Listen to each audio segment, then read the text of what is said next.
Nah, ngapain ngelayanin orang-orang ini? Benar. Kerja aja. Ngelayanin orang ini capek kita. Dasarnya satu aja.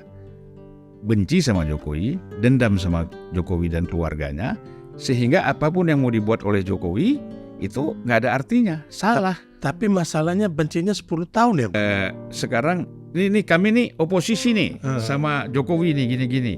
Kalau nanti Prabowo nggak pakai kita oposisi lagi. Ya kan targetnya supaya Gibran tidak dilantik oleh MPR. Ya kan seolah-olah kata mereka mau maksulkan Gibran. Padahal dilantik aja belum, gimana mau maksul. Gibran mau diganti sama Mbak Puan.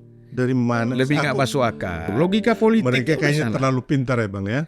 Makanya suka ngatain orang bodoh, tolol. Saya kira bukan pintar, keblinger aja. Ya. Lihat aja muka-mukanya itu kan kayak muka-muka kusam gitu Bang ya, nggak cerah gitu.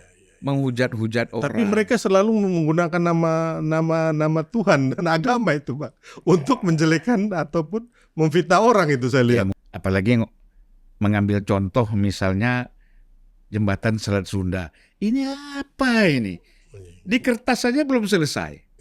Terus bilang jembatannya mangkrak. Di mana batunya, tiangnya satu aja nggak ada. Bismillahirrahmanirrahim. Assalamualaikum warahmatullahi wabarakatuh. Sobat-sobat ngabarin kabar terkabar. Semoga selalu dalam keadaan sehat walafiat serta diberikan rezeki yang halal, berkah, lancar, dan juga banyak. Ada perbincangan menarik antara Zulfan Lindan dan juga Silvestre membahas para pembenci yang 10 tahun ini tak pernah berhenti menyerang Presiden Jokowi, bahkan sampai nanti Pak Jokowi purna tugas. Bagaimana diskusinya? Mari kita simak bersama. Let's go. Jadi sebenarnya ada Bang.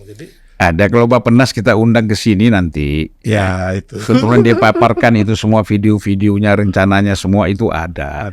Cuman kan begini. Menteri-menteri seperti Menteri PUPR, Kepala Bappenas, Menteri Bappenas, ya toh, Menteri Investasi, semuanya ngapain ngelayanin orang-orang ini? Benar. Kerja aja. Ngelayanin orang ini capek kita. Dan nggak ada gunanya. Ya kan? Iya. Orang namanya dasarnya satu aja.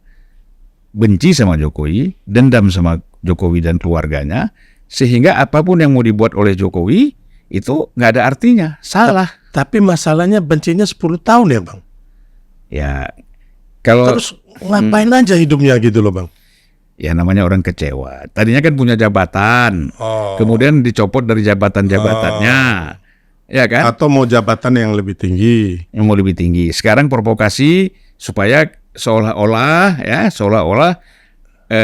sekarang ini kami nih oposisi nih sama Jokowi nih gini-gini. Kalau nanti Prabowo nggak pakai kita oposisi lagi. Mau nakut-nakutin Prabowo juga sebenarnya. Misalnya ya, Nggak kalau ada itu takut. kalau itu Pak Prabowo sama Pak Jokowi nggak takut lah yang begitu kan. ya kalau arahnya seperti itu sangat keliru. Iya. Ya mudah-mudahan berhentilah ya secepatnya provokasi-provokasi seperti ini, kan justru lebih bagus memberikan pencerahan kepada masyarakat. Masih 18 hari lagi mereka masih aja Bang. Ini tanggal 2 Oktober. Ya kan targetnya supaya Gibran tidak dilantik oleh MPR.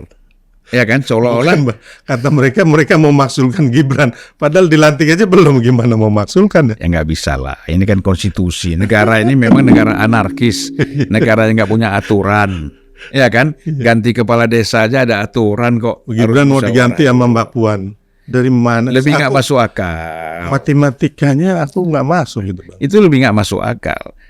Bagaimana bisa partai yang tidak ikut dalam koalisi Indonesia Maju terus mau dipaksakan menjadi wapres? Dari logikanya kan udah salah nih. Gitu, logika politik. Mereka kayaknya terlalu pintar ya Bang ya. Makanya suka ngatain orang bodoh, tolol. Saya kira bukan pintar, keblinger aja. Iya kan? Kalau orang menganggap dia pintar tuh salah. Ya kan? Keblinger. Cara berpikirnya itu nggak rasional. Gitu. Gimana Bung Super? Ya, jadi mereka ya akhirnya kalau aku lihat sebenarnya kasihan juga Bang ya. Maksudnya hampir selama 10 tahun mereka memaksulkan sampai hatinya itu penuh dendam, iri hati. Ya. Lihat aja muka-mukanya itu kan kayak muka-muka kusam gitu bang ya, nggak cerah gitu. Yang Ya orang begini, orang kalau wajahnya cerah itu pasti dari hatinya. iya bang. Hatinya cerah dulu. Kalau hatinya tidak cerah, bagaimana wajahnya? Wajah ini kan efek manifestasi dari kebersihan jiwa. Kalau jiwa nggak bersih, hati nggak bersih, Iya. tiap hari mikirin mau cari kesalahan orang, ya bagaimana? Kita kan bangun pagi ini ingat dosa saya apa ya kemarin. Saya jangan mengulangi lagi perbuatan dosa seperti kemarin. Kalau ini kan enggak, saya mau cari dosa orang, kesalahan Itu orang. dalam agama sebenarnya nggak boleh bang ya. Dalam agama apapun ya. Apa ya? Ya memang nggak boleh lah. Nggak boleh. Bagaimana? Iya. Menghujat-hujat orang. Tapi mereka selalu menggunakan nama Tuhan dan agama itu bang untuk menjelekkan ataupun memfitnah orang itu saya Ya lihat. mungkin Tuhannya lain.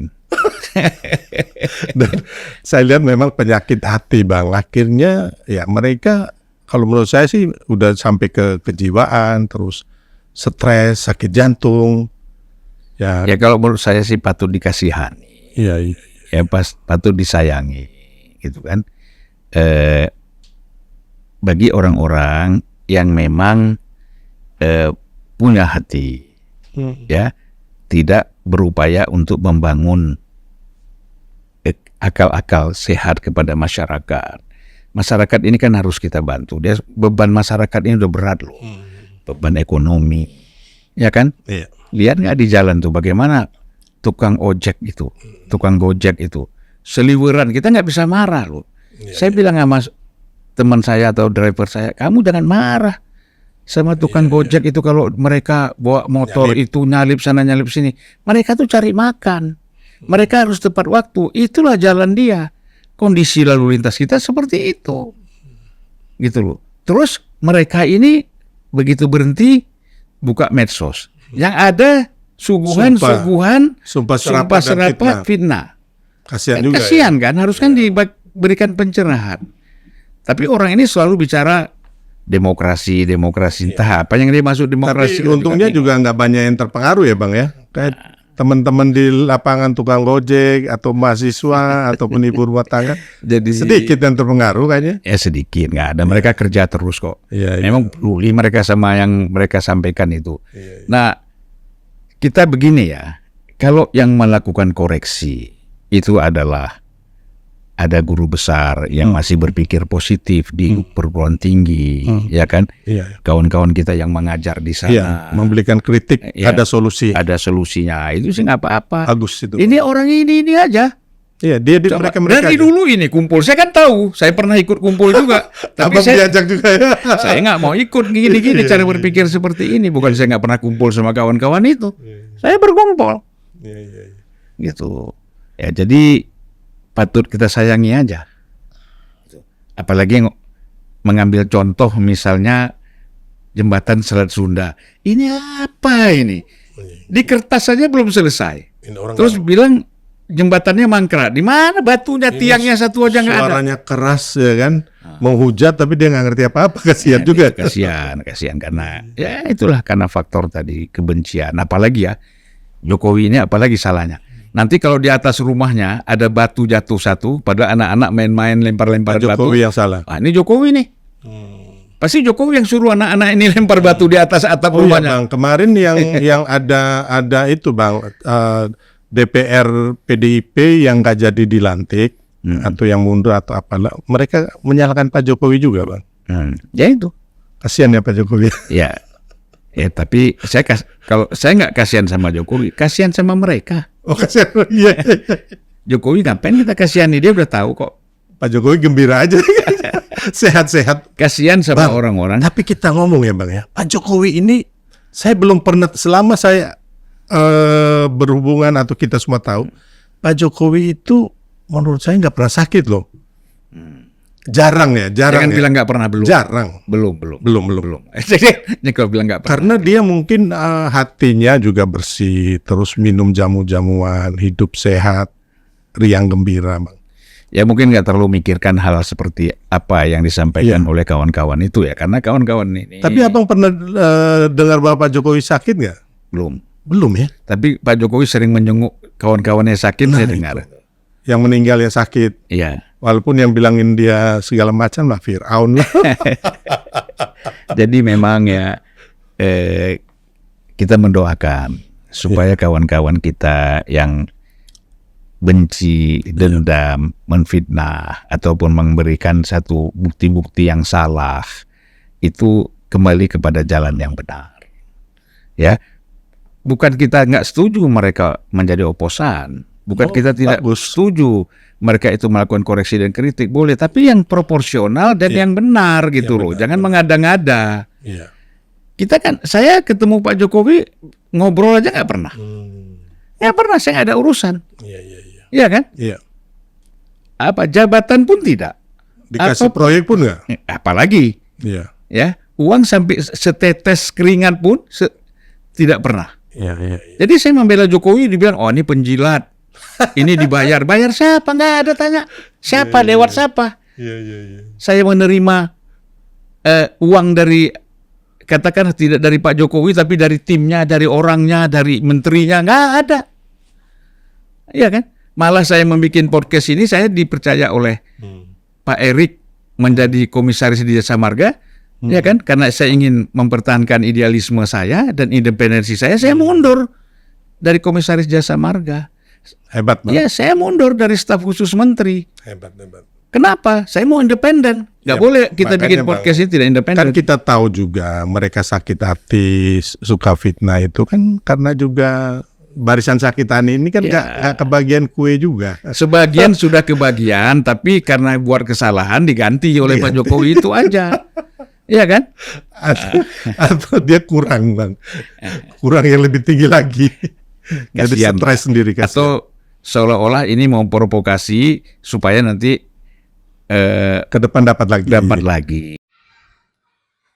Ya, begitulah sobat-sobat ngabarin kabar terkabar. Perbincangan antara Zulkarnain dan juga Silvestre. Menarik bukan? Nggak ada lelahnya mereka para pembenci 10 tahun ini menyerang Pak Jokowi. Tapi akhir-akhir ini kita jadi bisa nilai. Coba kalau diperhatikan bahwasannya pembenci-pembenci Pak Jokowi sedang memuji Prabowo. Lalu ia ingin sekali menjatuhkan Gibran atau melengsarkan Gibran, serta mempidanakan, memenjarakan Pak Jokowi. Artinya bisa dibilang saat ini mereka sedang menjilat Prabowo dengan alasan ya macam-macam. Sehingga sahwatnya mereka itu bisa terlampiaskan. Bagaimana menurut kalian semua? Silakan berikan tanggapannya di kolom komentar. Wassalamualaikum warahmatullahi wabarakatuh.